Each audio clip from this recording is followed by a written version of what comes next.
Welcome back, everyone. It's another episode of Coach and Benway. Just a couple of one older geezer and one not yet old geezer shooting the breeze. So, what breeze from which we should shoot today, Coach? The other day we were talking about some stuff that I wanted to retouch on. We touched on, what's his name?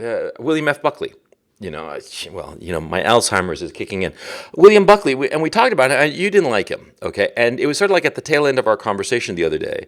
And I wanted to talk a little bit about William F. Buckley and basically conservatism today, because that's what I'm really interested in. And of course, I'm interested in William Buckley and Goldwater and Reagan and all that shit, but that was 50 years ago, frankly. I want to talk about what's going on now. And I wanted to talk about some other shit going down. And I also wanted to talk about my desk, because my desk is so goddamn cool. I built it, out of MDF and plumbing pipe. And it's 8 linear meters. It's got all the space that I'll ever need for as many projects as I want to do. And it's just so goddamn cool. It just makes me inordinately happy. Are you still afraid it's going to poison you, though? What, the MDF? It's worth it. I love it. I have all this workspace. I might die before I get to enjoy it, but it's worth it. It's 8 linear meters. Yeah, it's 8 linear meters of desk front. That's more important than my death from cancer or I don't know, the formaldehyde eating away at my neurons or whatever the fuck. No, it's just terrific. Yeah. And that's the line of argument China hopes that you'll make so that they continue to sell into the world. Yeah, basically. No, and look, when I was young, I was all into the whole issue of everything perfect and getting the right furniture and shit like that and designer furniture. I spent actually a lot of money on designer furniture back in the day. I remember I commissioned this bench that cost me the equivalent of, I don't know, 6-7 grand. It was this bench made of solid wood, okay? And it was the shape of an H, like an elongated H, capital H, right? It was straight on the sides, a level bench in the middle, and it had a floating table off of one end, okay? In point of fact, I still have it. I have it in storage, right? And everything was made of this massive wood native to Chile called manillo. It was extremely expensive, and it was a one of a kind piece. I designed it myself and everything. And I was into that shit. But now, I'm much more into DIY, much more into just slapdash and make it practical, make it pragmatic, make it as simple and cheap as possible. With the idea that spending money on furniture is stupid. What exactly is the point? Who are you trying to impress? Right? The idea is to make it cheap and cheerful. And for instance, I built myself a stand for both the microphone and the camera out of also plumbing tube, and it's got 4 casters. It's unbelievably stable, and so I can just roll the microphone and or a camera to wherever I need it to be. And if I'd bought a tripod with wheels and the whole thing, it would have set me back, I don't know, $300, $400, $500 perhaps, depending on the brand and how sturdy it was and all the rest of it. You go for Manfrotto, for instance, and you're going to be easily spending $500 for something like that, for a wheeled tripod with accessories, and a friction arm to hold a microphone or something. But this DIY, it cost me maybe $10, somewhere between $5 and $10 for the whole thing. And well, it sounds like more than the cost savings. I think you're more interested in having a project to keep you busy. No, because it actually took time away from me. It was more of a sense of having a problem and solving it myself, as opposed to going out and buying something to solve the problem. Do you see what I mean? Because I had all the tools necessary to solve the problem to my satisfaction, to my specifications.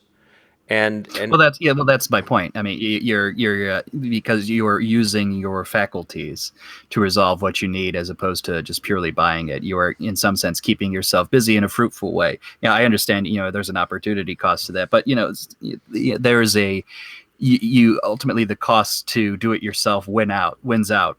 Right, over purchasing it. Yeah, it's actually, I'm thinking about what you said, and I think that I was triggered by that phrase, keeping yourself busy. I find that I don't quite understand that phrase. It seems the phrase is very common, okay, but it seems to me somehow that it's a phrase that makes you how could I put this? As if you've got nothing better to do, and therefore, oh, you're just going to fill up your time with this, little bit of trivia. I had better things to do, but it was just, I just wanted it my way. I mean, I think the phrase bothers me. I remember years ago, I'm talking, I don't know, like in the late 90s, I was talking to my investment advisor, and he would always say that phrase.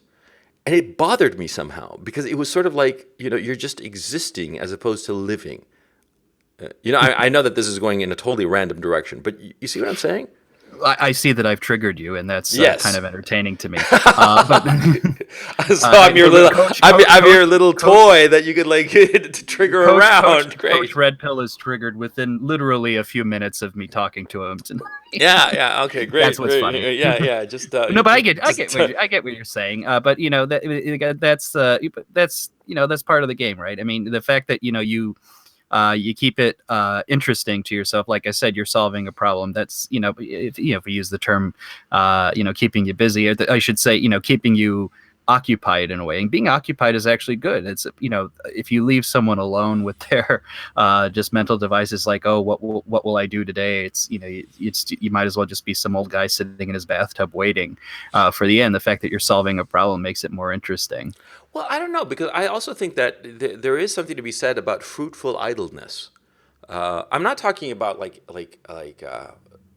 wasting your time. Like for example, I think that video games are a complete waste of time.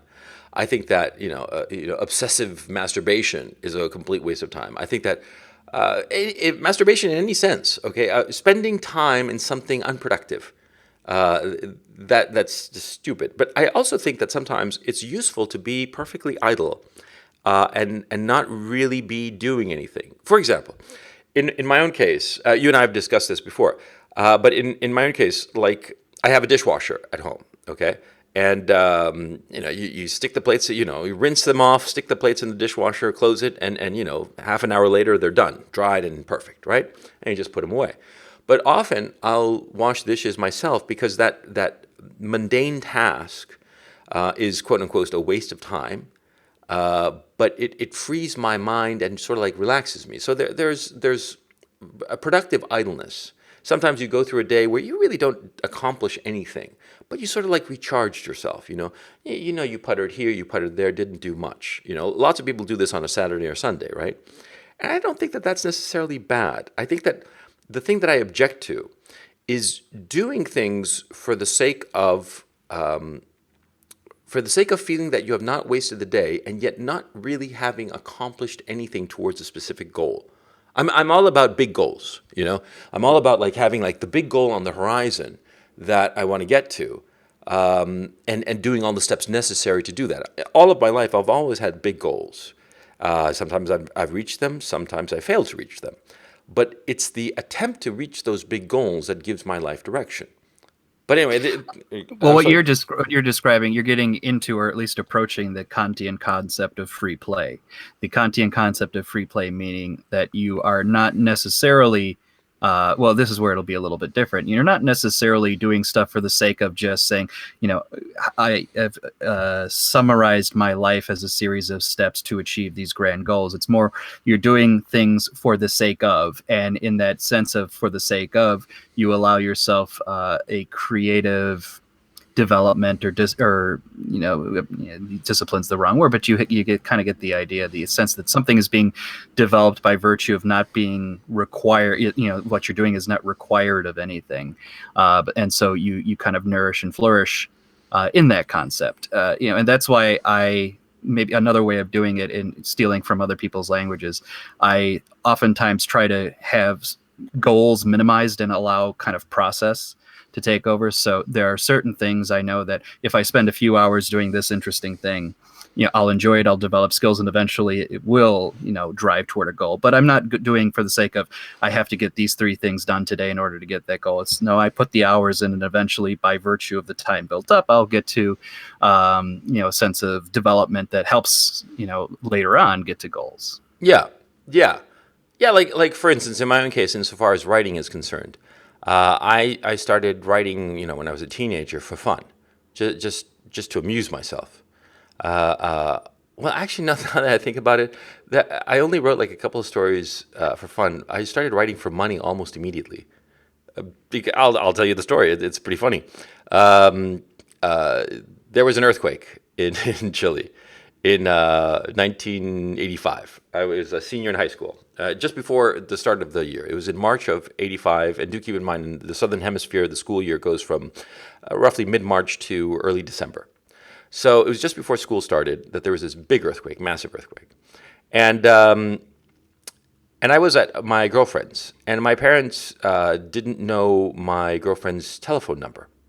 And so they started rummaging through my desk looking for her number. And instead of finding her number, they found this pot that I had, right? Like a lot of pot. Now here's the funny thing, okay? You know that story that kids always say that, oh, no, the pot wasn't mine. I was holding it for a friend. You know that excuse, right? When the parent catches them.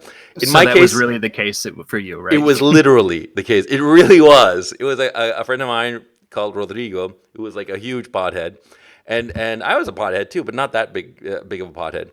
And he was a huge pothead, and he was terrified that his parents were going to find out because his parents were really cracking down because they had figured out that he was a pothead, and so he had asked me to hold on to it. It really was this guy's pot. It wasn't mine. And then later I had to pay the son of a bitch back because he didn't believe me that my parents had found the pot. He thought that I'd smoked it. You know, it's just fucking unfair across the board. Anyway, my parents found this pot. A big scandal. Oh my god, blah blah blah. And so what happened was, they cut my allowance. And I was a heavy smoker. I mean, cigarette smoker, right? I was smoking about a pack a day, pack and a half a day.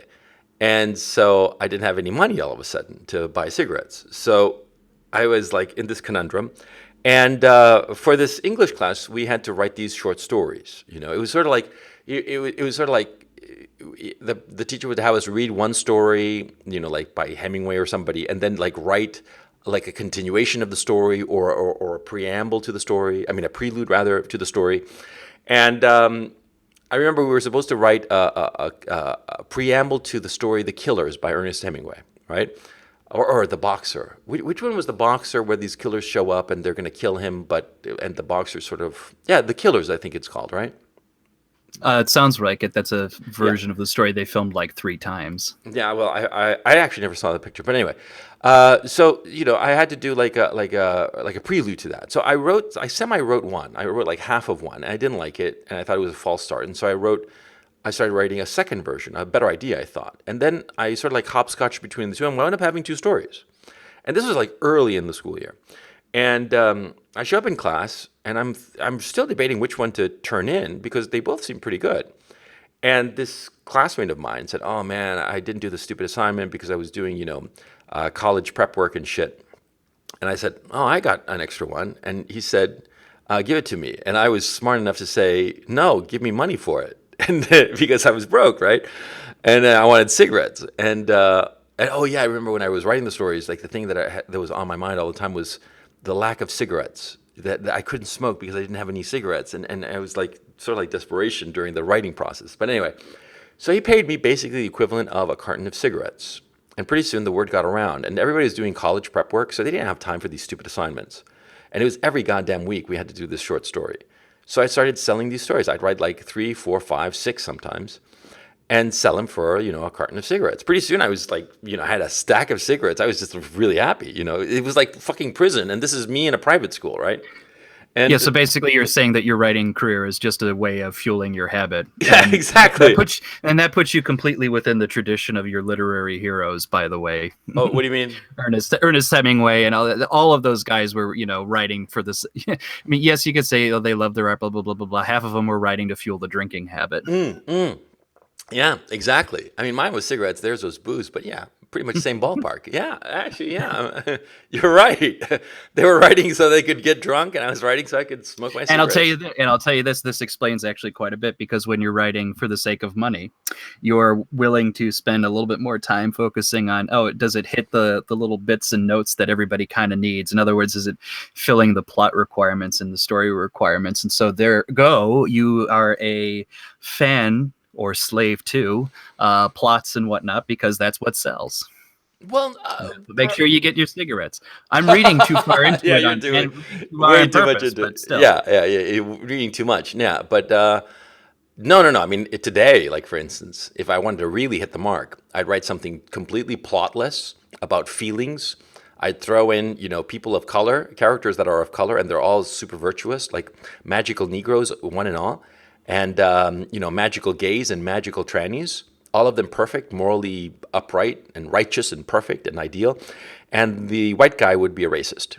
Yeah, if and no plot whatsoever, except of course the racist white guy would like kill the tranny at the end, something like that, and that would make me a shit ton of money. That's the current No, no, environment. no, it wouldn't, because you would have to change your identity in order for it to work. So it's not even just that, because if you just said like, oh, I'm this whitish guy writing this story, oh, you'd just be an appropriator. So you have to change your name to, I don't know, Well, some guy did that. Some guy did that. The poetry guy, remember? There was a big scandal about it.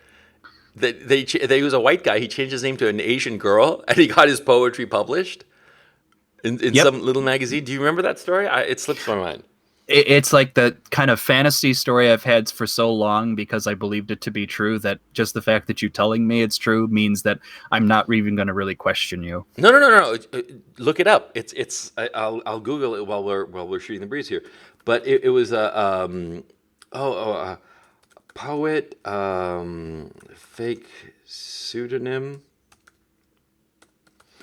Or switches genders for the sake of getting published. Yeah, for Yeah, sure. yeah, yeah. It's Here. funny, is because that's effectively like the reverse of what people always say would happen in like resume hunting. It's like, oh, you have to be if your resume sounds like a white guy, you have a better shot at the interview. Yeah. Well, It's now, yeah, basically, it's yeah, yeah. yeah. Yeah, yeah. Editors kept Yi Fen Cho's poem in the 2015 anthology published today, even after the author revealed his real identity to be Michael Derek Hudson. Yeah, of course, the editors had to keep the stupid poem because if they'd taken it out, it would have, their game would have been up. I mean, it would have been obvious that they only picked him because his name or her name was Yi Fen Cho. Mhm. Well, yeah, but he needed to come up with something clever. He needed to have like a subtle pun in the name in order for that to be a real writer. He just went right under the radar a little bit much. It Yeah. should have been, be like, I'm gonna do, over exaggeration to prove what I'm getting at. It's like, we so fucked or something, like that. Something you could, if you had like a little bit of wit, you could understand what's going on, or an anagram of something. Yeah, that would have been funny. Yeah, it was here. Here it says the poem was rejected under his real name, which was Michael Derek Hudson. It was rejected under his real name 40 times before he sent it out as Yi Fen Cho, when it was rejected 9 times before getting accepted. Yeah, here's the thing: he sent it out 40 times, and they were all rejections. He sent it out 10 times and got accepted. Oh man, that's just fucking absurd. It's fucking funny if you think about it.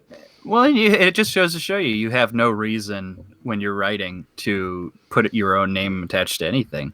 I mean, if anybody ever catches you, just say you identify that way, and fuck it, Yeah, fuck them. I'm a white I'm a Hispanic male, but I identified as a young trans she male, with who's a paraplegic and has I'm a cancer and I'm has. a transgendered, transracial Latinx. And can I just say that Latinx sounds like an off-brand of tissue? Yes, it does. It does. It does. It does. It's like, Oh, it's like you go down the aisle. It's like at the top brand, it's like Kleenex, and then you go down like the aisle. You got to Latinx. crotch to over to get Latinx. Z grade paper. Yeah, exactly, exactly. It's made of that paper that they used to have, like in toilet paper in public schools, like that crappy brown paper that It had like chunks of wood in it that get Yeah, splinters in yeah, your ass. yeah. But like, it's sort of like, how can I put this? Well, look, I mean, you and I have discussed this, that the literary scene today is just laughable. The crap that is getting published is just horrible, and it's SJW has taken over book publishing and the whole publishing industry. And they were really smart about it too, because this shit came on and it made sales decrease, but they blamed it all on Amazon. They said it was, Amazon's to blame. Amazon's the guilty party, Your Honor. It's like, yeah. I wonder how they're going to explain away the SJWs in film. Well, here's the funny thing about that, because I know our, depending on how you interpret it, Yeah. our our readership volume Mm-hmm. not necessarily like how many people can read, but what they're reading is declining, and less and less people read books. And you know, I come to ask myself, it's like, well, imagine being in a kid's shoes where your teacher's probably not really teaching you any classics, or in a very limited way. They're giving a layer between you and the classics by trying to interpret Shakespeare's hidden homophobia or whatnot. Yeah. And so you have that tainted view of that. The books that they probably are encouraging you to read are the shit that you and I talk about from time to time, is the stuff that's barely digestible. Given that context, without exposure to even like recent classics that are maybe not the greatest but at least entertaining, can you blame anybody for not reading anymore? No, no. I mean, not honestly, because some of this shit that's being, it's so awful. I mean, it's. Honestly, I think the best thing that could happen, or at least try to turn this into advantage. I love to be able to say, like, secretly, like, giving students. I'm going to make something up at random, like Lolita or Catcher in the Rye, or Lady Chatterley's Lover, like in the old day. Have them like read it in like the brown paper bag, and stuff that their teacher would get uncomfortable with. Or better yet, all those great male narcissist books. Basically shit that make it feel like porn to the young boys. Yeah. And they'll fucking read it like crazy. Yeah. Because like Hemingway today, that's fucking radioactive. I mean, I'm surprised, genuinely surprised, that they don't take all of Hemingway's books, just build a big old bonfire and set them on fire, in the middle of Washington Square Park or something, because it's like he's anathema to their whole worldview. I have a feeling that in the next generation, you are actually going to see major disposal of Mark Twain's Huckleberry Finn, whether they burn it or not. I mean, maybe they'll be clever enough not to give the obvious imagery in burning it, but I think they'll try to dispose of it or pull it out. Like they've already created a few years ago that version that censors out Nigger Jim. I forget what they replaced it with. What do they call him? I don't know. I forgot. Like. I don't know, like N-word Jim, or slave Jim. Slave Jim. Who fucking knows? I all I know is that they censored out Nigger Jim and tried to replace it with something else that I've forgotten. And whatever it is, it's not nearly as going to be as effective or as good. So why even bother figuring it out what they did? But I think that's a book, because that's the touchstone book, right? I feel like every 10 years people make a deal of that one. I wouldn't be surprised if the next go around on that one, it's like actual disposal of the book. No, I think that what you're saying is perfectly reasonable, that they just go out and just get rid of the book, and it would be a horrible thing. Do you honestly think? Do you think that they do that? I mean, hand to heart, do you think that they'll get to a point? I mean, on the level, do you think that they would get rid of Huck Finn?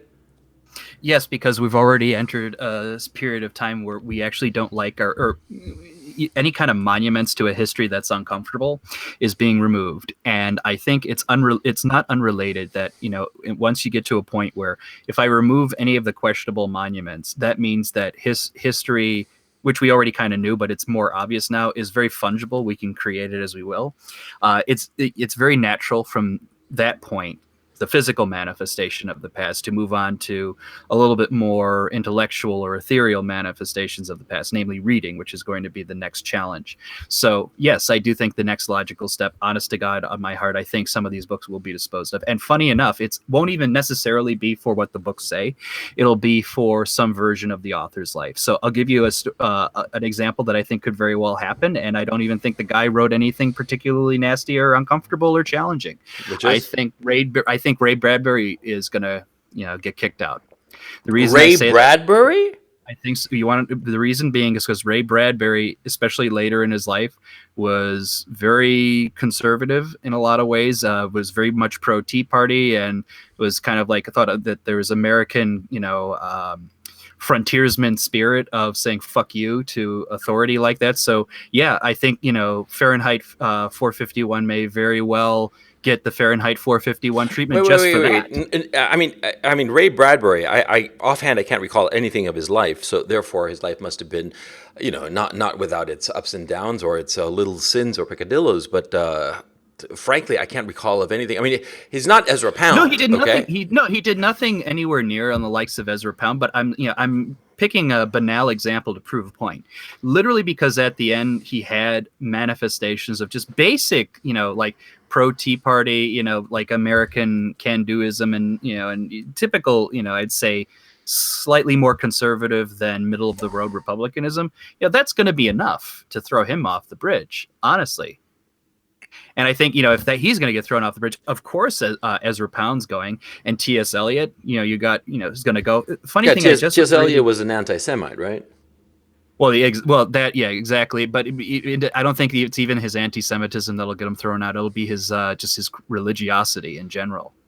Because I'll tell you what, I was reading a little excerpt recently from Peter Hitchens' book on the Rage Against God, which was kind of his response to his brother a little bit. His brother's God is not great, and he read from a passage of a letter that Virginia Woolf had to another friend, I forget whom, and she was talking about the fact that T.S. Eliot had converted to Anglo-Catholicism. And she basically said, and I'm not even paraphrasing that much, that like he's effectively dead to us. I can't take him seriously anymore. Kind of like a disgusting man. And she was really gut-wrenching it all out over that kind of shit.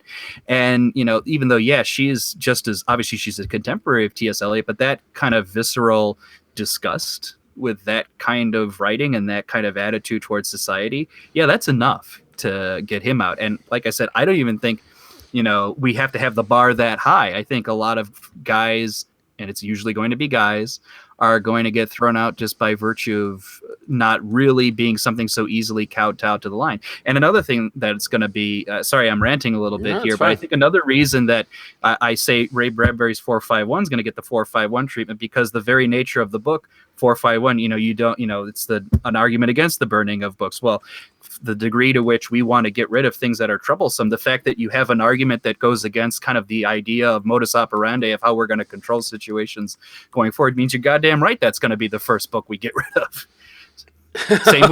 Same thing with 1984 and Brave New World. All that shit. It's just going to be an uncomfortable detail, and it'll be mild, but it'll build up. It'll first start with, hey, these books are problematic. Then it'll be, hey, these books are being read and influencing guys who are really troublesome. Oh yeah, like the incels. Yeah, like the incels are latest bugaboo. Watch one incel's going to have 1984 in his pocket, and then and then we all going to hit the. Great to know. Okay, so one incel's, what 1984 means the death of George Orwell as a in the literary canon.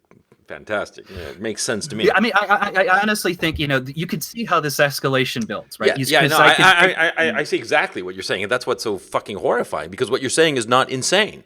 What you're saying is actually plausible, because like if you say, oh, I think a purple kangaroo is gonna, suddenly appear in front of me out of thin air, then I'll be like, I don't really think so, right? But you saying that they'll start to censor stuff out of hurt feeling. And yeah, fucking A, they're going to start doing that. I mean, they're going to start doing it with, like the bowdlerized version of Huck Finn. And then what else are they going to start? I would think Lolita would go. Lolita is going to go very quickly. Well, I'll tell you right now, in Canada, Lolita doesn't even pass the censorship laws right now, because Canada's current censorship laws, as of, let's say, 5 to 10 years ago, if memory serves, is basically the social necessity of work is why we won't censor it. In other words, if it's deemed to do a practical good, it won't be censored. But the thing is, Lolita is a purely aesthetic book. It is not serving any social purpose other than to be a beautiful subject to be read. Can you make a moral argument out of Lolita if you want to? Yeah, sure, but Nabokov wouldn't even want you to do that. So to that extent, Lolita won't even pass that test. So it's gone.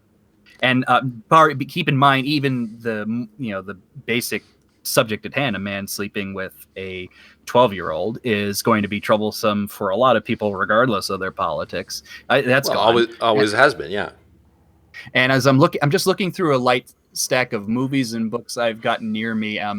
Lord of the Rings is going to go because it's openly religious, and the Return of the King is toxic masculinity. No, come on. Okay, now that one, it's gone. No, you're pushing the envelope. No, let's talk realistically. Okay, Lord of the Rings is not going to get banned anytime soon. Okay, because even if what you're saying is completely accurate as to its subject matter, but it's so symbolic that it can sort of like get away with it. But think of the absurdity of what we're talking about. That Lord of the Rings can get away with it, as if Lord of the Rings is like some subversive text or some shit like that, as if we're living in Stalinism. Which we are. It's a kind of Stalinism. It's a kind of communist craziness. But anyway, let's talk about the realistic books, the ones that Huck Finn because of the word nigger Jim, Lolita because of subject matter. Okay, and potentially that would mean what? You think that all of Nabokov would be verboten because he dared imagine a man fucking a 12-year-old girl, and therefore everything that he wrote must be equally tainted? So that's actually a good point I didn't even think about. I was going to simply suggest that because the theme appears in a few books, those few books are going to go. But I think at this point in our society, all you need to do is one thing, not even in your literature, but in your life, to say all of your work goes. Right? Because it's almost like, your personal guilt taints everything in everybody's mind. So, for example, and I think this could very well come, it's not books, but I think it's going to happen. Yeah, go ahead. I have a suggestion. Why don't we, write? Okay, this is going to sound wild. Why don't we write a column, and under pseudonym, and we argue in favor of banning Lolita because of its subject matter is so awful, and extend the argument and try to get it published in like Salon or Slate or some shit like that. Oh God, That would be I know fucking exactly funny. what you're doing. The SoCal or whatever Yeah. affair. I have a gut moral problem with it. I can't bring myself to do it. But Oh I know yeah, what you're afraid that you might be successful. That's the thing you're I'm worried not about. afraid that I'm going to be successful. I know that I'm going to be successful. Okay. Oh man. Oh yeah. So you think that if we say, like, for instance, we title it like Me Too should extend to the so-called classics, and we talk about Lolita, and what it is, it's basically rape, right? A rape of a girl. It doesn't matter because she's underage. She's 12 years old.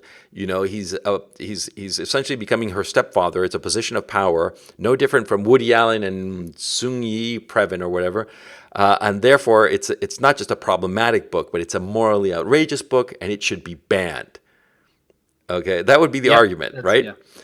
It would be successful. They would ban it. It would be fucking funny. And then, of course, later we like point to this very podcast and say, "Look, we were talking about this shit, and you fell for it." Yeah, I mean, if that piece came out, okay, in like Slate or Salon, right? And I think that both of us we could round up some sort of connections to get the essay read by some editors at Salon, for instance, and potentially they'd publish it. What do you think the reaction would be? Okay, say this piece comes out, and our argument, the Me Too must extend to the classics argument. What do you think would happen? Oh yeah, I think a variation on this kind of did happen. What I think would effectively would happen is it would generate bugaboo. So arguments of people say we shouldn't censor and those who say we should would happen. We'd create a little news cycle. That news cycle could very well drive, some local poobah Canadian politician in particular. I always blame the Canadians because it's easy. Oh, they're fucking pussies. Yeah, okay. Go on. Canada, by the way, has it's as if someone got together and decided, I want to take the worst elements of American culture and British culture and combine it into one super shithead culture. Yes. Yeah, absolutely agree. So yes, it will be a Canadian who does this, and they'll try to pass it locally. It says like, oh, we can't, our school's about, keeping people safe here, not exposing them to some dirty girl book here, and happen. Yeah, they have that weird Midwestern accent. Yeah. Okay, go on. And you think it'll happen? I think that's how it would play. Now, I say this kind of happened because wasn't there a year ago, maybe 2 years ago? I think it was HuffPost published an article. I don't know if it turned out to be fake or not, about how white men should not be allowed to vote. And I feel like it was revealed to be a fake. Let me check. Let me Google white men. No, it was like a HuffPo article, like white men should be denied the right to vote. It was published, or at least the byline seemed to be some No, it was Vox, and it was like It 4 was years Vox. ago, and it was like for real. No, I thought no. I thought it was. I thought it was. There was a fake one that someone posted. I could be wrong, but needless to say, these things, these fake articles do show up. Like for example, it's not an article, but that black guy who went into Starbucks and said, I want my free coffee because Oh you don't God, that treat. guy deserved a medal, man. That was fucking Yeah, awesome. he Yeah, did it. yeah, So good on him. And apparently a lot of other people did it too. Man, shit. I mean, I'm like in Ukraine right now, so it's full of white people, right? The very few black people, if any, they're students at the University of Kharkov here, and so students from Africa, and so they don't count. And there's no Starbucks. Shit, if I'd been in London, I would have done it. I would have played the Latino card. Hey, cabrón, man, I'm from the barrio, man. I deserve my free coffee, man. You fucking racist. That's the best Mexican accent I can do. So you're gonna have to put up with it. But no, very seriously. very sophisticated there, Yeah, Coach. yeah, exactly. But no, That's are you part of M15 or whatever the fuck that group is? yeah, sure. Don't I sound like one of them? Mm-hmm. Yeah. That's where that's where the coach coin comes from. Yeah, right. From all the what are they called? M15? It's some fucking number. I don't Yeah, know. yeah, yeah. Anyway, no. Oh, by the way, it's called Five Reasons Why Men Shouldn't Be Allowed to Vote from 1915. Okay, and it was in Vox, but okay, maybe You mean 2015? no. In 1915, some suffragettes wrote the shit. It seems stupid as hell. I'll read it to you if you want. It says, "Why we oppose votes for men? Number one, because men's place is in the army.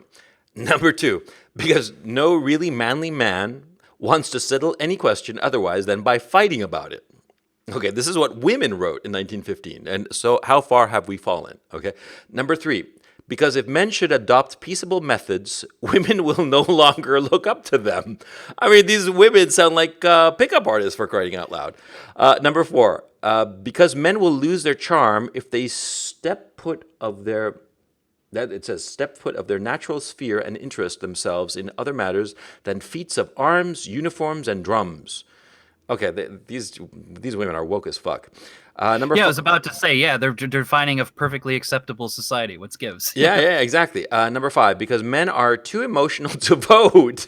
Their conduct at baseball games and political conventions shows this, while their innate tendency to appeal to force renders them particularly unfit for the task of government. Written by one Alice Duer Miller in 1915. Holy shit, this chick could have been like a trad femme or something. I mean, Jesus Christ. That's pretty goddamn funny, actually. But I lost track of what we were talking about. We were basically saying, that I thought there was a fake article somewhere about like trying to deny white men the vote. No. But the original point really was the issue of what books realistically will they start to ban? Okay, in the Stalinist method, right? Okay, so we had Huck Finn, we had Lolita, and this would carry it through to everything. They'd shut down Pale Fire because it's about a murder or something like that. Who knows? I mean, Norman Mailer would go down for a variety of reasons. well, Norman Mailer already went down. Okay, I mean he doesn't because he's already on the outs. So I don't think that they're going to bother kicking the guy when he's already on the outs. I never put anything past a left wing government guy to do. Okay, fair enough. No, Yeah. but which of the big ones, the ones that are monolithic? Okay, Lolita for sure, and everything by Nabokov, because of Lolita. What else? Do you think they'd ban Dostoevsky? How? That would be a tough one. I mean, Well, the Soviets found it tough to ban Dostoevsky. honestly, I think it's easier to ban guys like that when people's are basically abandoning the printed word in droves. Yeah, but Right? but the thing is, see, Dostoevsky didn't write about any marginalized group, okay? Because the whole point of him is that he transcended marginalized groups, right? And he never paid attention to them. But precisely because he never paid attention to them, there's nothing in any of his books about them. So therefore, nothing to be objected to. Oh no, I disagree. I think Notes from the Underground is another one of those. It's going to be in the pocket of an incel. Oh Notes from the yeah, Underground, I actually. agree. I completely agree. Notes from Underground. It was the first real masterpiece that Dostoevsky wrote. And right after he wrote Crime and Punishment, and right after that he wrote Demons, and right after that he wrote he wrote something else, The Idiot, and then Yep. he wrote Brothers Karamazov. So yeah, the Notes from Underground was his artistic breakthrough. Okay, and arguably, I would say that Notes from Underground, the first half where he basically ruminates, is the beginning of modernism, more so than Madame Bovary. Madame Bovary, I'm- maybe aesthetically. It's at the it's at the very least the beginning, a real beginning to existentialism. Oh yes, absolutely, no question. Notes from Underground is the father of existentialism, But it's so weird that it was Dostoevsky who started existentialism, and ultimately he was such a Christian writer. I mean, Two guys did it too, because his spiritual brother on that regard was Soren Kierkegaard, and they were writing approximately the same time. yeah. But when was Soren, Nietzsche writing? In the 1880s, right? After Dostoevsky. yeah, after. Had Nietzsche read Dostoevsky? Yes, Well, absolutely. then we know who Nietzsche's father was. I mean, I think yeah, Notes from Underground, sure, but but it's hard because there's nothing specific in Notes from Underground. I mean, look at all these murderers who have killed in the name of J.D. Salinger's The Catcher in the Rye, and nobody's really arguing about banning Catcher in the Rye, not yet, at any rate. Well, here's the thing, and this I think was the nature in the Soviet system, right? Frankly, it's even a manifestation in some of our rating systems, like the MPAA is kind of like this as well. You keep the rules vague intentionally. Oh yeah, sure. Reason being is so you don't, your reasons for banning can be beyond any kind of concrete context that someone can argue you for. So in other words, you are free.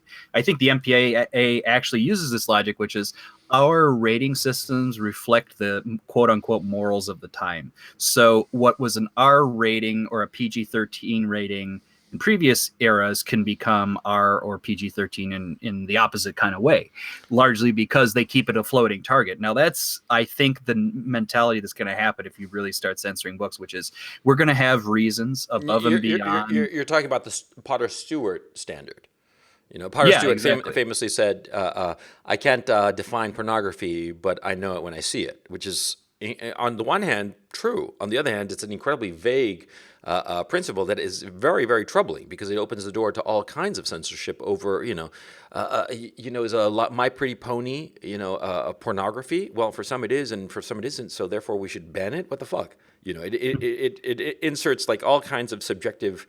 And that's one of the big fights I've had with leftists that I've tried to debate and discuss these issues with, is that they are all about, they never want to pin down the issue of, because I've been arguing with Antifa people about when can they deplatform somebody, and they never give me a straight answer. They never ever give me a straight answer, which of course goes to the point that for them, deplatforming is an arbitrary and capricious standard.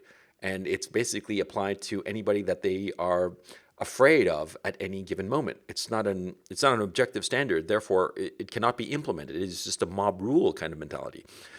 You think that kind of mob rule is going to be implemented insofar as literature, then? Yes, because think about it. If you're going to be ruling in such a way as you want to have the greatest leverage possible, the quickest way to do that is to construct a series of rules that allow the necessary vagueness, because in any kind of governmental system, vagueness will be power. Sure. Because how is vagueness power? Because it conveys on the executor or the adjudicator the power of interpretation. Exactly. Yeah. Yeah. The guy who says this is good and this is bad, he's the one who rules the roost. Yeah. I think that, how could I put this? Well, I actually want to turn to something else that had sort of like piqued my interest as we were talking. Sure. We were talking about books that might be banned and what have you, and we were talking about the personal behavior of authors. You were saying that Ray Bradbury. That okay, I'm not looking him up, but for the life of me, I can't think of anything that is morally questionable about him. There's nothing morally questionable about hang him. on. Yeah, but J.D. Salinger, okay, look, One time I was talking to a librarian at Dartmouth College at the Baker Library. Okay, well now they expanded it to something else, but back in the day it was called Baker Library, and the reason it's important is because J.D. Salinger was lived nearby, and he would go to Dartmouth all the time, Dartmouth College all the time. He would go to Baker Library all the time to do research on weird shit. And the librarian couldn't tell me because it was the rules, right? But the librarian did tell me something really interesting, that the head librarian would consistently assign a student to help out J.D. Salinger, and it was of a type. And this had been going on for decades, okay? The girl was always up, the manic pixie dream girl, except she wasn't manic, okay? She was this, she would always be consistently this very small, very, very girlish girl, that looked, just barely post-pubescent, okay? And who was always very docile, okay? Because the head librarian wanted J.D. Salinger's papers, and it was doing everything possible to get J.D. Salinger's papers. I don't know if he got them or not, okay? But that was the thing he was doing. And, it was known that J.D. Salinger had this thing about prepubescent or barely post-pubescent girls. He had this affair with Joyce Maynard, right, that she famously wrote about. Yep. He was into Lolita girls, right? Into very precocious young girls. Do you think that would be a good enough excuse to get him banned forever and sent to the dark sides? I mean, absolutely, and I mean, the point I would always articulate is it doesn't really need to be a strong case. I mean, I would say if you want to say, did J.D. Salinger do morally questionable things with regard to certain women? He's certainly coming really close to the fucking edge or the borderline there. So yeah, I could certainly believe it. But the thing is, it does. In this situation, the reason I brought up Bradbury first is because it's going to be arbitrary and capricious for reasons independent of that. Because as I said, remember when we talked about why does the right seem to be in a quandary right now, whereas the left is feels like it's having victory because it actually doesn't give a shit about anything. Mm-hmm. My point is that this is a continuation of not giving a shit about anything other than to seizing control of the power. So if practically saying the Me Too movement is enough to get rid of J.D. Salinger, they have reasons to get rid of J.D. Salinger. Yeah. Could it be something else if they still have reasons to get rid of J.D. Salinger? You're goddamn right it's going to be. So I'm almost of the point that says, like, if we focus on the exact causes of why, you're missing the grander story here, which is to say it doesn't matter what the fucking causes are at a certain point. Yeah, well, but ultimately it'll just become like a death spiral. Oh yeah, I mean, and we see it, right? I mean, even today, like, Well, we were talking right before the podcast started recording. We were talking about how Woody Allen had predicted that the whole Me Too movement would become a witch hunt, and it's becoming a witch hunt, and it's just gobbling victims, day by day. I'm sort of almost giddy to find out which feminist ally is going to wind up, crucified and burned at the stake. You know what I'm saying? I mean, it was Eric's... Well, I feel like 90% of the male anchors of New York and LA are gone, arguably. Yeah. I'm over exaggerating only a little bit. Yeah. Certainly a lot of Hollywood producers and show management seem to be stumbling their way out the door. But even above and beyond the whole issue of the Me Too movement, I think the other kind of episode of people eating their own was Daniel or Glover, the young black kid actor. He's going to be Lando Calrissian in the Solo movie. Mm-hmm. He was in a TV show called Community. He published Everybody knows him. Everybody video. knows him because of the This Is America video. Yeah, what about it? Exactly. So This Is America. The left is starting to chew him up because they interpret his video as having imagery associated with Jim Crow's Southern mentality of how black men act. What? And part of me What? Wait. This is new. Okay. Holy shit. 2 days ago, the video came out like less than a week ago, right? And it was being hailed as the greatest thing. I found it, interesting, but rather assonant. I mean, it was, I'm unsure. Okay, let me phrase it. I thought it was brilliant. I thought that the music was essentially decadent, and of a musical culture that is in decay. Uh, Hmm. but it is brilliant. But and the video, yeah, the black guy, the black man running away from the white people chasing him at the end, yeah, horrified and terrified. Yeah, yeah, yeah, I get it.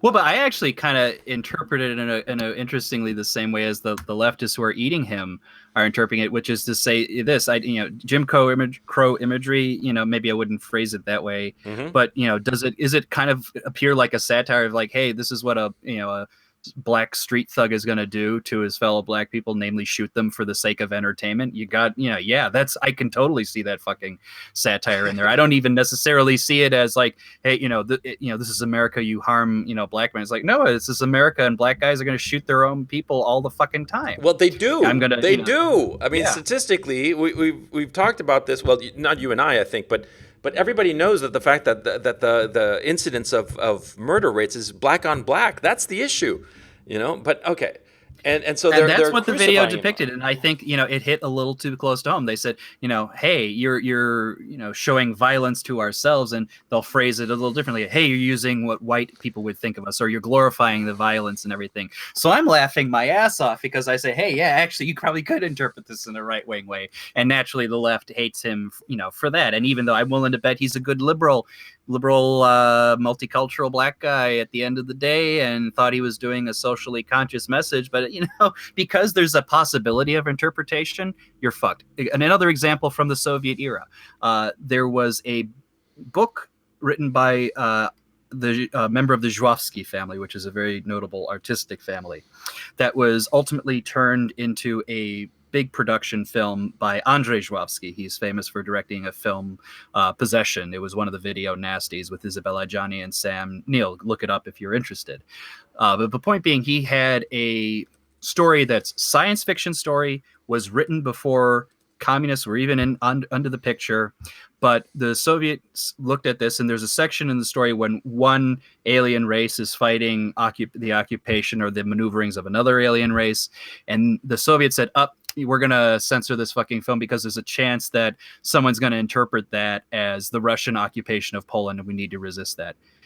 So they're thinking like, in that terms, if that can be interpreted in a way, good enough. Fuck you, your film's gonna get censored, and that's what happens. Well, yeah, because Doesn't mean it becomes really the object of censorship is immaterial. It just becomes an expression of power of the censors. They are expressing their power, and they're just looking for any excuse to exercise that power. Because, as everybody should know, power grows from its exercise. From the more power you wield, the more power you have. It's a muscle. It's not capital. And so, yeah, the censors would start to censor anything and just try eating up everything to find out, uh, uh, to up their position, basically. And it would become a one-upmanship issue. Um, oh, man. No, it's a depressing thought to realize that the Western democracies are becoming fucking Stalinist. Jesus Christ. we don't look, and this is what I have to kind of get people prepared for. This is my version. Arguably, it's depending on your point of view, this is a black or a red pill. I hopefully prefer it to be thought of as a red pill to a black one. But that's this: you've stopped living in a true democracy, or a democracy of which liberalism wanted to promise you a long fucking time ago. You don't really have a say in who leads you. You don't really get to change a lot of policy. Even a president like Donald Trump, who really wants to, or at least marketed himself as wanting to change foreign policy, is doing it in like little bits and pieces ways. But the big movements of let's say the Middle East are to a certain extent outside his control, as we're now seeing Israel, Iran, and Syria now in a shooting war right now. So, on that regard, you have to tell yourself, look, if we're not a true participatory republic or democracy, well, what are we? And the closer you look at it, you can see manifestations of how the Soviet system after World War II would operate. It's lethargic bureaucracy that everybody hates. Manifests evil from time to time, but mostly rules through continuous burdensome requests and dominations of your day-to-day life. Yeah, yeah. That's just a fucking depressing thought. That's just radically depressing. But actually, we started off as something totally different, which was I wanted to ask you about the political right. Okay. Let me give a little background to why I'm thinking about this. The other day, I posted a comment on the Bronx Bloggers channel. The Bronx Blogger is like this, what you call it, anarcho-communist guy. Okay. And I like him on a personal level. I think his ideas are stupid. And he was another lefty who could never tell me what was the bright line where somebody could be deplatformed or allowed to say whatever. But, so anyway, I left a comment because he was critical of somebody that I agreed with his criticism. It was actually the March for Freedom, which I thought was just stupid, and everybody, everybody's abandoning that thing. It's looking like it never happened. I mean, just a few days after the fact, nobody's talking about it. It never happened. Nobody's like basking in the glow of success because there was no success. It was a complete and utter failure, and they looked like fools. But anyway. I left a comment there, and I said it was a comment along the lines of, it's really funny that you as an anarcho-communist and me as a hard right decentralist, I wrote like automatically, agree on this issue, blah, blah, blah. And what I found interesting was that I wasn't really thinking about it. I was just trying to express as quickly as possible my political affiliation. Because I'm certainly not alt-right. I think that alt-right, the whole notion of an ethno-state, which is, I think, the principal issue. I think it's stupid. It's stupid and idiotic. And also, I object to the fact that the alt-right does not have a serious economic critique.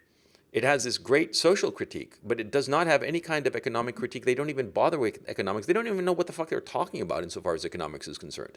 And so it's sort of like laughable.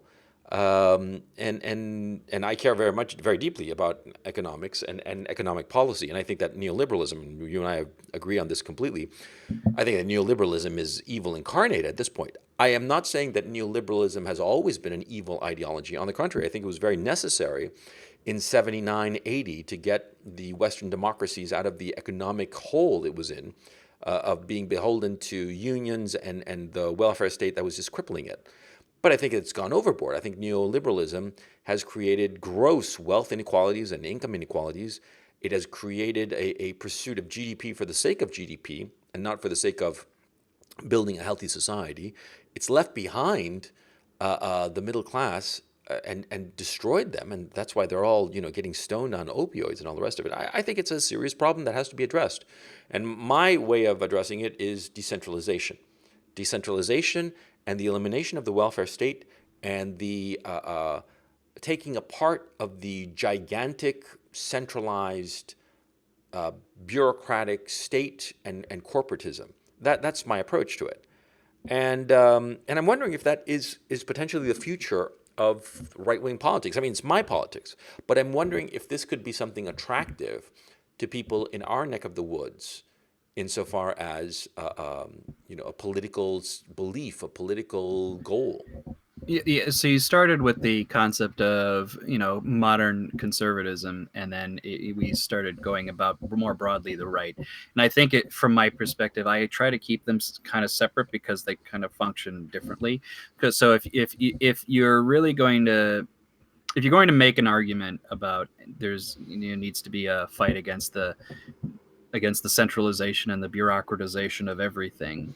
To a certain extent, it depends on how you articulate it, because arguably conservatives of the mainstream kind still think that they're operating under those aegises. They still would say, like, we're lowering taxes, we want to get rid of all of this shit, but they never do it, because at the end of the day they function like alternative managers. Like, we're all agree that there's a system here that works and we have a better approach to managing it. We're slightly going to charge you less on taxes until we feel like we don't want to do that kind of thing. So that that pragmatism of the sense of the managers trying to make sure his shop is still in order won't appeal to anybody. And if you're really going to talk about true decentralization or true dismantling of the bureaucratic state, of which, by the way, Steve Bannon's was always kind of pushing for. If you really listen to him, that's his really big topic. You can do it, but you have to realize that's a truly revolutionary activity.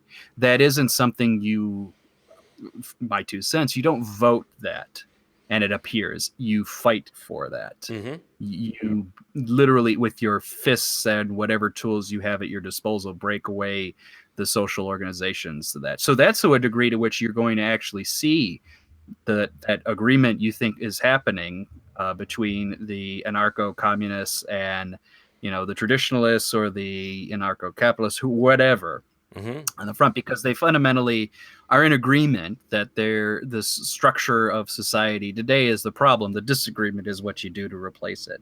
Now that's always the challenge, right? Because it's very easy to critique, it's very hard to build, particularly when it's reality, particularly when it's politics. So that's the thing that's going to be the interesting part. Now, my point on, like, what the alt-right, do they have a good idea or not? I fundamentally don't know that they're going to be the guys pushing for whatever reality they propose. And I think the truth of the matter is the society will probably be put in a pressure zone and collapse before they even are in a position to demand it. So I think we're already going to be operating on a new set of rules before that question even comes up. So I don't know how it's going to play out. And again, I feel like I'm ranting a little bit, but No, that's no, just but trying to. but going back to my point, do you think that, I mean, you and I, as men of the right, we are in agreement that the right today does not have an actual set of beliefs that people can get behind and aim for, right? Collectively, no. I do think the right, if you want to talk broad tent, does the right have beliefs? Probably several of which are positive going forward. Here's what I think could be the case. Yeah. Do people agree on it? Hell no. And I think there's many of those. In other words, there's a big fragmentation that is currently in existence, and I think it probably was there beforehand, but I think we had this momentary unity around, hey, Trump is not like Hillary Clinton or not like any of the other Republican candidates. It's a bomb throwing movement. Let's do that. And we kind of united temporarily around that. So we had this perhaps false notion that there was a united right that was changing things, but it was a short-term event that I would say over the course of a year or so has kind of atomized. Yeah, I So I agree. think that's where we're at. I think that's where we're at right now. We don't really. I think I think we're more focused on fighting each other than we are on achieving anything. And here's the thing, even that's cliched and boring to me because the left did that all the time and continues to do that. I'm talking about the far left. We joked earlier that I always said that the Trotskyists were Stalinists in exile. Yeah, And really, all the Trotskyists, the best way to describe Trotskyists of the whole ilk is that they are best described as through their sectarianism, the minutia of details that they disagree with each other on. It's very narrow, but it's enough for them to feel like it's mountains. So the difference between the Spartacists and the Platypus League and the IWW and all of these things is really immaterial. It's fucking doesn't matter, but they think it matters, and so there they go. They achieve nothing. yeah, yeah. Well, my okay. Look, I have multiple concerns right now. First of all, I don't like the fact that the cultural left and the mainstream culture is very successfully putting everybody as an alt-righter. And using the alt-right cudgel to dismiss people, just blast them out of the public discourse, because he's alt-right, fuck him. They're doing that now to Jordan Peterson, and pretty egregiously. I mean, you've seen some of these NBC hit pieces that are going on. The New York Times did a whole piece on what they call the dark intellectuals, that were just basically hit pieces on people like Sam Harris and Dave Rubin. I have problems with those guys, but they're not alt-righters. What are you talking about, right? Well, here's my attitude that's different, maybe different from yours, and why I don't fear that, in fact, in some sense relish it, is because it's so clear from anybody paying even the slightest attention that the broad strokes that they are painting are so broad and so unbelievable. It's like calling someone saying, hey, he's a racist. honestly, very few people except the fucking converted lefties really think calling someone a racist anymore means anything. It doesn't mean anything to me. People can call me whatever they want. They want to call me a racist. I don't give a shit anymore. That was part of the reason and the appeal of the right now is that we just stopped giving a shit. I think this is going to be a manifestation of that because they're shooting the wad way too far. They're spreading the attacks so widely. It's like even if it was poisonous, you now are getting like a little bit of a droplet on you, and it doesn't do anything. No, well, I think it still does something. I mean, atavistically, there's still a sense where if you're called racist, if you're called alt-right, it does sort of stick to you. You don't think so? It Well, just let me put it this way: if in the corporate world, people knew, oh, Benway, he's like an alt-righter. You know, what effect do you think that would have in the real world, in your professional position? It would have a devastating effect if people heard that, oh, he's sort of lefty, he's sort of like a progressive or metrosexual. It would have no effect on your real world career. You see what I'm even saying? that is too blunt of a summary. In reality, the reality would be that some clients would get their panties in a twist over it, Over others it wouldn't. being a Over it lefty or a alt right. being alt right, only a few would get their panties in a twist. Others wouldn't even know what they're talking about. You feel like they don't know why people are using that term, or they'd figure it's like, oh, they're just throwing a generic statement. I don't really care, to an No, I extent. disagree. I disagree. You think that Procter and Gamble, for instance, wouldn't care about hiring some engineer who's a known alt-righter? Yeah, they wouldn't care, honestly. They just want to get the fucking job done. Procter and Gamble is not the Google of the world. They're not at that point where they're just doing that shit. Now, if you were to do something in such a way as to it came across like you were specifically and directly antagonizing your coworkers, yeah, they could throw that at you. But the reality is, it's not as strong in certain industries as we'd like to think. Okay, because Uh, okay, I'll defer to your knowledge because you're obviously you're in the United States. I'm fucking on the other side of Europe, right? And on the one hand, on the other hand, you are in the corporate milieu right now. We're not going to discuss your position, but you're in that milieu on a daily basis, and you've got your ear to the ground, and so you get a sense of it. So I'll defer to you on that one. Yeah, so I would say it this way. From my experience with this matters, it tends to play itself out this way. If I were to start talking politics in a corporate setting with people, there would probably be a lot of people who have far left wing positions, and if I started articulating anything that's fairly right wing, how it would devolve is this: it would start to feel like tensions was being heated in the room, and then the leadership would just simply say, "We're stopped. The discussion on this topic is over," and then the matter is over. I've actually seen that happen multiple times, so that's usually how it kind of gets diffused before it even builds up into an issue. Okay, okay, okay. But going back to the issue I have, the concern I have, or not concern, but the problem as I see it, that we on the right, especially the dissident right, I feel that there is a sense across the political stage that the current status quo is no longer working. I think that we all agree on that. I think that the 2008 election, where Barack Obama was elected, was an effort to change that status quo. That we've known for a while that the status quo does not work. But it turned out that Barack Obama was just more of the same. He was a Clintonista, ultimately. And actually, podcast listeners, we're going to be doing a whole episode on Obama, an assessment, in a couple of weeks, a few weeks from now. But we're going to do a whole episode. We're going to break down his entire presidency and argue the whole presidency from start to finish, and give a realistic assessment of what kind of a president he actually was, ignoring all the bullshit of his presidency, because it was a presidency that was filled with so much bullshit. But anyway, I mean, the most bullshit since JFK, I think. But anyway, the point I'm trying to make here is that people knew that things were bad in 2008, and nothing happened for 8 years, and things got, in fact, worse because the Clintonista solutions were no solutions at all.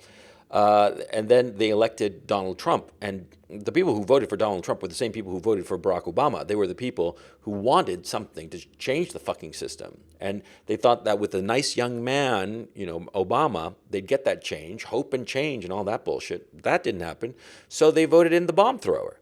And the bomb thrower is quietly and comfortably getting to a rapprochement with the insiders, with the deep state. And I think that there's going to be even more turbulence because people sense fundamentally that things are on the wrong track and that things have to be changed radically.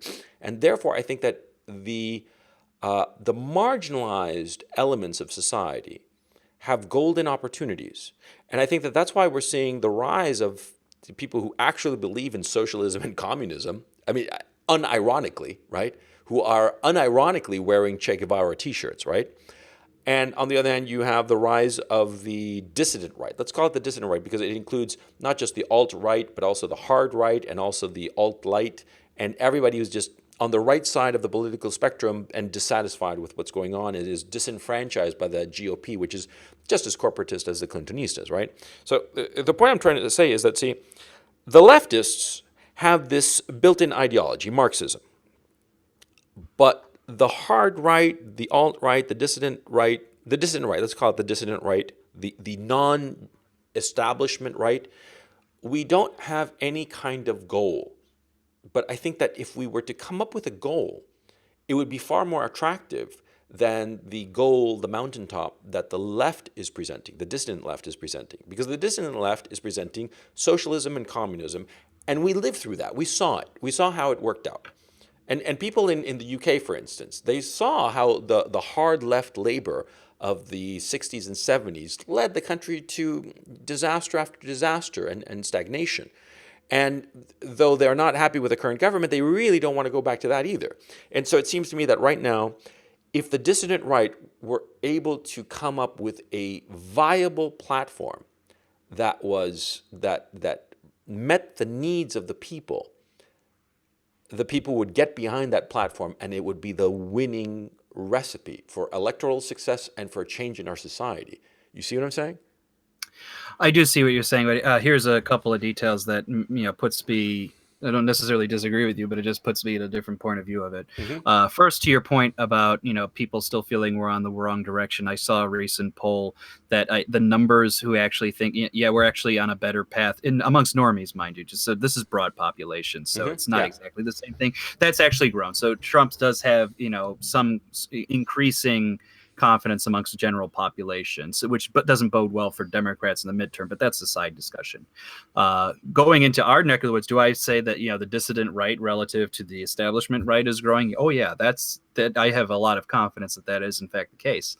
Now the challenge we have, because I get what you're saying, and I sort of agree with you, having a positive political program is better than just being reactive. Yeah. The challenge you have with that is you're going to experience what the left experienced. Which is not to say you can't overcome it, but you're just going to experience it, which is positive programs. In other words, just finding what the future will be, whether it's utopian or not, it's a change, it's something different. You have a telos you're building. That's very hard because invariably it's very difficult to get to your final outcome for a variety of reasons, of which pragmatism ultimately governs that decision making. So what you're going to feel what the left felt, which is to say, like, hey, we never got the utopianism, or all of these other things are, a failure, or we don't trust you, or hey, like Marx, we love Marx's critique of society, even though if you try to innovate the socialist utopia, you're going to but like for instance, the program that I would have would be decentralization, and even a little decentralization, not full decentralization, is better than the shit we've got now, isn't it? I mean, because the communist, the Marxist, right? They're thinking about this utopia, this ideal, right? And it's like the Chinese say, it had to be like a great leap forward to reach this utopia, right? And a force of arms in order to reach this utopia. And we've seen it across every communist system that they've ultimately needed to resort to killing people in order to make them happy, which is fucking insane. But a decentralized platform, because what I would be arguing, what I think the dissident right should be aiming for, is decentralization. Decentralization and just breaking down this winner take all mentality and ignoring the issue of GDP, which I think is a pernicious obsession, and worry more about the quality of life and just breaking everything down so that people have more control over their lives. Because that's the other issue. With centralization, people become more and more alienated from leadership because you don't have any control over your life, because your life is controlled by on high, and you are just one of so many millions of voters that you have no real input, practically speaking. Whereas if you break it down and make it much more localized, decentralized, you have greater control, and that would be something very attractive to people, and that would be something So that is achievable. on that, It's a yeah, so on scale. that front, I actually wanted to get, and I'm not trying to call you out. I'm just trying to No, no, get no, an no, no. example of what you think would be a manageable, sort of modest decentralization. Because the reason I'm bringing this up, this whole idea of decentralization and local communalism, is also one of the projects on the left, and it has been, the left also critiques that as doomed to failure as well. So, if you're going to talk about, greater sense of local control, if you just give an example, or two, that just helped me out and maybe other people out to just kind of get a sense of what you think would be realistic. I'm can you repeat that, please? What would be your example of a realistic, short-term, small decentralization focused goal? Like, what could you do to, to boost decentralization just a little bit?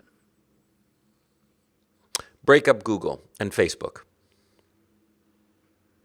Okay. And it could be And easily done. It could be easily done, and break them up, and break some of these monopolistic enterprises. For instance, banking. I mean, something that you and I know pretty well. Uh, break up break up all these banks. Citibank. Break it. Destroy the banking supermarket model, and just break it into smaller banks. Get on top of J.P. Morgan and start implementing antitrust laws. Just really go to town on these people of implementing the laws that are already on the books. so yeah, so breaking down the banking, absolutely, I'm on board with you on that one. Sure.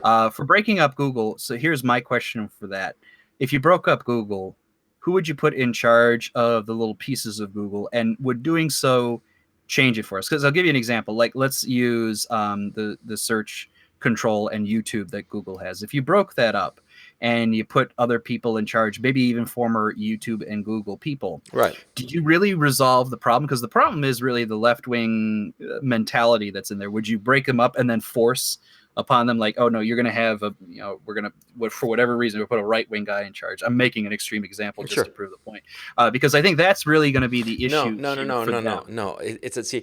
My thinking is that SJW mentality rises in monopolies because there's no competition. They don't have to fight for their position, and so if you start breaking it up and breaking into smaller pieces, there's no air for that kind of ideology to arise because the company is going to be too worried about surviving. They're not going to have the luxury of having this SJW bullshit that we all know about because of James Damore. If it hadn't been for Damore, probably we would have heard about it eventually, but we wouldn't have realized the extent of it as early as we have.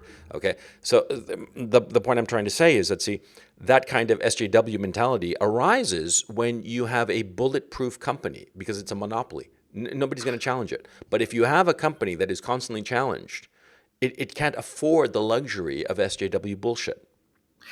I'd like to believe that, but I've seen too many examples of startup companies with the ingrained SJW mentality in them, and I think part of that is just the hermetic nature of that neck of the woods and that industry, Well, okay, right? I and mean, so, here's another decentralization thing that I would think would kill the whole notion of SJWs. I'd eliminate state support for secondary education. Under the argument that the state support is just creating a educational environment that it's not necessary. We don't need it, and it's just becoming a way to create indentured servants, indentured servants. Okay, I'm not thinking it through correctly because no, no, I no, don't no, have it all. I don't have my notes in front of me to no, be you talking gotta. about it. Those, so there's a couple of interesting ideas there. So, but here's what I would say to that, just at a high level. Hmm. Those are very pragmatic, tactical things, I'm like, okay, yeah, I get that. I can get behind it. Now, here's the thing, particularly with, I think, members who flock to the dissident right, because I think it's also vaguely true of people with the dissident left and even the dissident center, if you Hmm. want to include the liberalists. Okay. Um, No, the we have liberalists a are just lot of. larpers. Don't take them seriously. Please don't.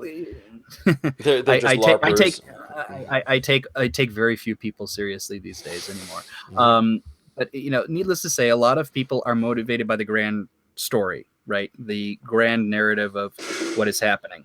So pragmatic ideas are very useful. They're very practical. You can execute on them, but are you in some sense creating a situation where you risk not alienating people, but just risk not really appealing to someone because we're very tactical and pragmatic about our things, and people have a stronger vision? Because I think, like I said, for a lot of people, I know you're skeptical of it, but for a lot of people, the ethno state is a huge manifestation of something that's real and important to them, and it actually converges a number of observations they have, which I would even argue are really arguments about economics and economic organization as much as it is about ethnic organization as well. So those kind of big stories actually are very useful for recruiting and getting people to motivated to do something. The challenge being is there's always going to be this practical tension between pragmatism and the grand theory. So what's the right way of navigating through that? Because I think that's going to be a big challenge to try and make something kind of productive. For example, like I said, we talked about this earlier. Clearly, free speech isn't even something that can pull everybody together on the dissident right, or even dissident right plus left. We saw the numbers. We had the discussion. We don't have to repeat it. But I think that is another manifestation of this challenge, right? What's the right mix of practical and sort of ideological structure that you're going to need to be successful? Because you do need both. Yeah, yeah. But I mean, okay, what's the ideal? The ideal would be the New England township. That's sort of like the ideal. It's a small town, maybe 1,000 people, living, sort of like, all over the place, right? And they have industries, they're local industries. They have local shops. There's no national brands, right? Some of these New England townships, deliberately say Gap, Baby Gap. No, there's not going to be a Baby Gap store here, and period. And they simply just don't give them the zoning permission to do that. And so that would be the ideal. Okay. Now, how do we go about the ideal? How do we encourage people to get out of the cities? Okay. We can raise the taxes. We can have it so that, it seems unfair that people in cities who require a lot more government services should pay the same taxes as people who live in the country that require lesser services. And yeah, sure, there's a city tax and a state tax, but we're going to add on some more federal taxes, specifically to encourage people to get out of the cities, to like deflate the cities. Because you and I would agree that city living today in the Western democracies is horrifying, as in terms of quality of life. You're just, running to stand still. It's you're not living. You're existing. You're just a cog in a machine, and that would be something that we would want to break apart in this goal to decentralization. And so on the flip side, we could say to industries, we could say, if you, on a federal level, if you are an industry employing 10 people or more, if you go to, we'll call them green zones, and they're like low population density areas that are like, say, I'm just making stuff up, 50% lower population density than the average of the country. I'm just making it up just to emphasize the point.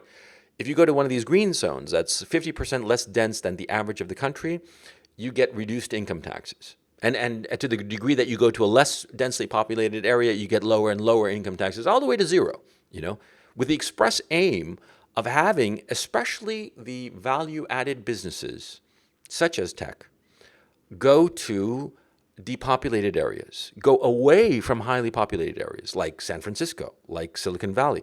What do you think would happen to a lot of startups if that were implemented? People would wind up going to places like Montana, Nebraska, who knows where, because ultimately the communications technology is such today that you can have a business located in Montana and have other people working in other parts of the country, no problem. I mean, look at you and me.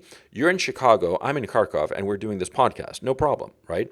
And there's video conferencing technology, Skype and what have you, Google Hangouts, that makes it very easy to have exchanges with people. And once in a while, you do have to meet people in person, but ultimately for a business it would be far cheaper to spring for a business flight, a business class ticket once every quarter, and not be paying all the federal income taxes that would be saved if they moved to less densely populated area. I'm just throwing it out as an example, and I'm coming off No, it, off the seat of my pants as we're talking. no. That's good. I actually, there's a lot of there that's appealing. The challenge, unfortunately, is it's going very closely to my strike zone of what I work with on a day-to-day basis, so I know the challenges. Hmm. So the biggest thing with any large company when you try to say we're going to have incentives for you to go to small areas is talent control. Hmm. There is a belief that when all of the talent's concentrated in one location, it's a little bit easier to manage, and if you have people out and out further away, it's harder to attract the talent to go in there because Yeah, they'll just people reasons. Yeah. don't want to commute for everything. And if you do lure more talent there, it's a question of, are you recreating the problem you're trying to solve, which is like kind of controlled that population density into sort of meaningful, manageable, smaller community. That's your challenge. Two, yes, I like the idea of people working a little bit more remotely. There's technological advantages to that. The challenge being, and I encounter this day in and day out at a lot of companies, is that they're kind of now regretting that decision, largely because not just like pure productivity is going down, but there's a certain camaraderie and kind of natural development and Yeah. morale that actually does get boosted by actually going to work with people and actually being with them. So that is a challenge that people are actually trying to correct. And there's like a reverse flight back into the office, ironically, now Yeah. that I'm seeing a lot of times. So, that's, and I don't mean to just disparage the ideas because I actually kind of am intrigued and enjoy thinking them out. I just know that there's, as with everything, you have to, But find your think of the tax incentives, and suppose it's the lower taxes is not just for the companies but also the people. If they're following the job to lower tax areas, it would be beneficial for the people. Okay, I mean, think about it. Look, you own a company. You're paying what's the corporate tax rate in the States right now? I've actually forgotten. I actually don't know it either. Okay. I think Okay, it I doesn't don't matter. know. So if it's substantially lower, I'm not talking like 1 or 2, percent, but like 10% lower. I mean like you're paying half the tax that you usually do. People would fucking move. People would happily move if they're getting that kind of a savings. You know, and I think it ultimately what it would be is a better quality of life for all involved, because we all have to admit that the lives people are living in cities is horrifying, and these cities are becoming monstrous and incredibly depersonalized, and and here's the key issue, I think, is that, see, when you move to a small town and you have more direct interaction with a local governance, first of all, you start to see the problems from both sides of the political spectrum. So people start to get really pragmatic really fast because they're actually in contact with the Republican guy or the Democrat guy, depending on your party. And they realize that the point of view that the guy is espounding is not insane, okay? And so he's going to start to want certain things. It's going to start to moderate views, okay, uh, to the benefit of all. But it'll be easier because there'll be less of a bubble because it'll be smaller. So the idea of a small government, of breaking down and decentralizing into smaller units, is an appealing one on a political level, right? We can agree on that. Oh no, I fundamentally agree with you on that for sure. I wonder though, and that is an ideal I would like to strive for. It's why I live in the kind of community I do live, as opposed to a city which I only work in. Hmm. The challenge, as always, is the question is this: have the because we got a lot of people on the planet. Have we reached a tipping point above and beyond which we can figure out a way to resolve that? And I don't mean this in the sense that, because I know a lot of people on our side, the hairs on the back of their neck go because they say, are you saying, like white people to stop making babies? Like, no. It's not even a white people problem. I think it's it's the rest of the world above and beyond us that are really driving up the numbers. I think in large sections, unfortunately, I think there's just, frankly, too many people that you could even distribute so evenly on a useful land to make it manageable. So that's, I think, kind of the challenge. No, And I no, think, no, no. Like and I in the stress, but I would U.S., in stress the also U.S. but we keep, but we remember, and you kind of bring it up as something you'd have to resolve as well. We keep feeling the need that we got to drive more and more people in. God damn it, because we need to keep up the productivity. Yeah, we gotta end that GDP obsession, because GDP doesn't measure any fucking thing. Okay, or let me rephrase it. It measures the worst things. It's a number that's being gamed, and it's inflating things that are demonstrably bad. I mean, like, for instance, debt. Debt is one of the issues that GDP reflects positively. The more debt you have, the greater the GDP. And debt in the long run is catastrophic for an economy. It leads to all kinds of distortions, but that's being fomented for the sake of growing the fucking GDP. The health of an economy cannot be reduced to a single number. The health of a society cannot be reduced to a single number. Okay, Robert McNamara fucking tried that 50 fucking years ago in Vietnam, and look how that fucking turned out, right? Yeah.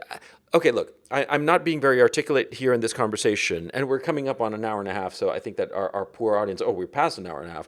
Our poor audience, I think they want to give it a break. But the thought I want to leave here is the idea.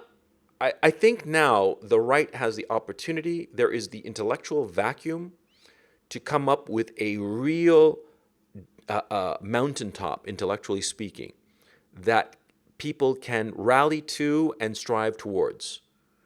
Okay?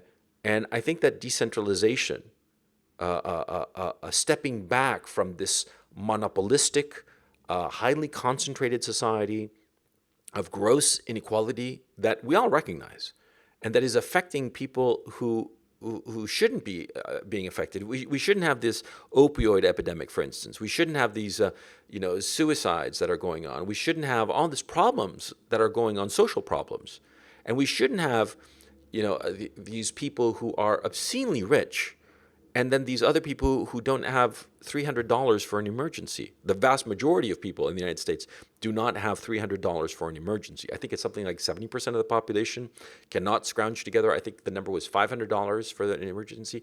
70 fucking percent of the population of the United States cannot come up with $500 if they had an emergency. That's insane. I agree. Yeah, and so here's the other thing. I would, for what you're articulating, this positive. You know what I mean by positive, at least like a program, a sense of productive sense of where you want to build right. your future.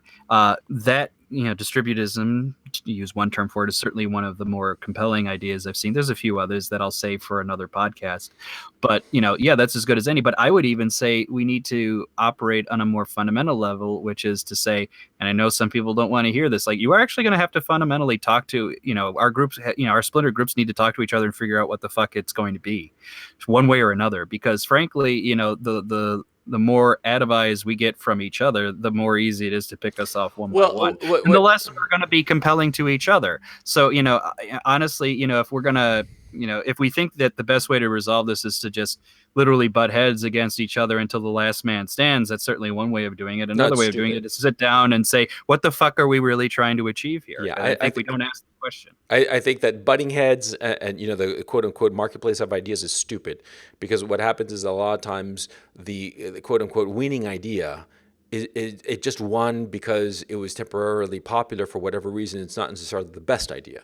I think that what has to happen is there has to be a vision, and that vision has to be expressed in such a way that everybody can get behind it. Because the details of how you arrive at a vision, at an end state, okay, that's politics. But the vision itself of where you want to go, that's leadership. There are two different things, okay? And what we're lacking now is leadership, the ability to articulate a vision of where we all want to go. I mean, look at any army. Look at Alexander the Great. Okay, he had a vision. We go there, right? That's where we're going. And his generals figured out the details. it's the same in leadership and politics. We need a leadership that can articulate a position so that the different political factions can slug it out as to the best way to achieve that vision. But there has to be one vision, and it has to be compelling enough that people on the dissident right naturally fall behind it across the political spectrum. And I honestly think that the idea of decentralizing society so that each group of people can associate with, if they just want to associate it with other white people, that's perfectly fine. If they want to associate it with other doctors or whatever like-minded people, that's perfectly fine. Nobody's arguing for or against an ethno state. What we're arguing for is for like-minded people to gather together in small enclaves and to decentralize from this pyramid that we've created where we're all struggling to climb the pyramid to the top and we're all sliding down. It's all a misery for all of us, as opposed to each of us going to the small enclaves that make us happy, that make us feel fulfilled and give our lives meaning, as opposed to this relentless climb up a pyramid that is pointless. That's my thinking. So well, here, naturally, that's I'm compelled by that. Here's the funny aspect of it, which I don't feel clever for realizing it. It's just an observance. Where there's going to be a collective agreement to the degree to which we agree that we will dissipate and no longer need to collectively agree at each other.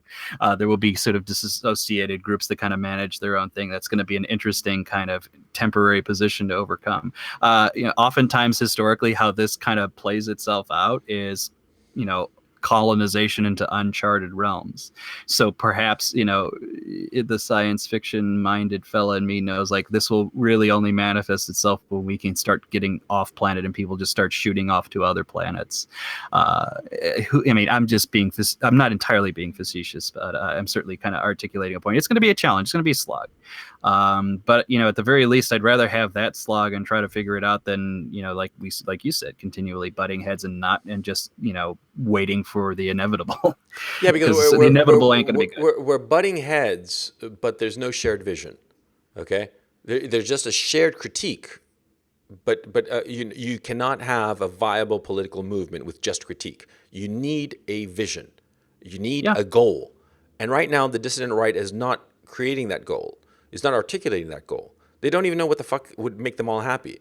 So I think that this kind of decentralized vision is something that would make people happy, is something that people could find compelling, especially the issue of being able to actually have control over your life and not surrender that control to, distant centralized powers that have no fucking clue as to your actual problems, which is the kind of society that we currently have. I mean, we don't want that. We want to be able to talk to the mayor. Just go up to him and say, "Hey, Mr. Mayor, there's a pothole out in front of my street. When do you think you're going to fix it?" Okay, and not some bureaucracy where you have to file papers and maybe get a response in 6 months. What the fuck? You know what I mean? Well, let me try to get it as simply as I possibly can in terms of like a soundbite, because I think it's actually useful. The best soundbite you can use right now, relative to anything else, is the whole idea of skin in the game, because you can interpret it in many different ways. What is skin in the game? The idea that those in charge making decisions are in a position where they bear the costs of their mistakes or their risks, right? Yes. So what does that mean? You can articulate that a number of ways that would work in this situation. It's a small community. We know the people I'm going to affect are right next to me, fucking live across the street from me, or literally the building next door. If I fuck up, they'll find and get me. I will see the cost of my burdens. Yeah. Another manifestation. Hey, if you want to do the ethno-state thing, you could even say that. It's like, hey, look, these are literally, the same types of people that I am. A similar situation. What happens to one can clearly happen to me, as opposed to just trying to negotiate, different little groups of people together in a way that all I need to worry about is like that 50 plus 1% at any given point in time. There's a lot of ways to interpret it. And I think that's actually why it's kind of useful, because the core theme is very clear to understand. You can manifest it several different ways, but the core theme, and it allows you the freedom to enable people to say, okay, we agree on that core theme, but it allows me the chance to kind of interpret it my own way at the end of the day. Exactly right. Exactly right. Okay, so we've gone quite a while. So I think I'm going to call it a podcast. And so I just want to thank you, our audience, for listening to us babble. I hope you enjoyed this conversation. And it's something that you know, Benway. That's the thing. I want the dissident right, to come up with a vision, that we can all get behind, because that's the only way it'll be effective. We of the dissident right have the correct critique of our current society, but we need a goal, a positive goal. It's not enough to just throw shit at what exists today. We have to present on a silver platter a vision that everybody can say, yes, that's the kind of society that I want to live in. And so, yeah.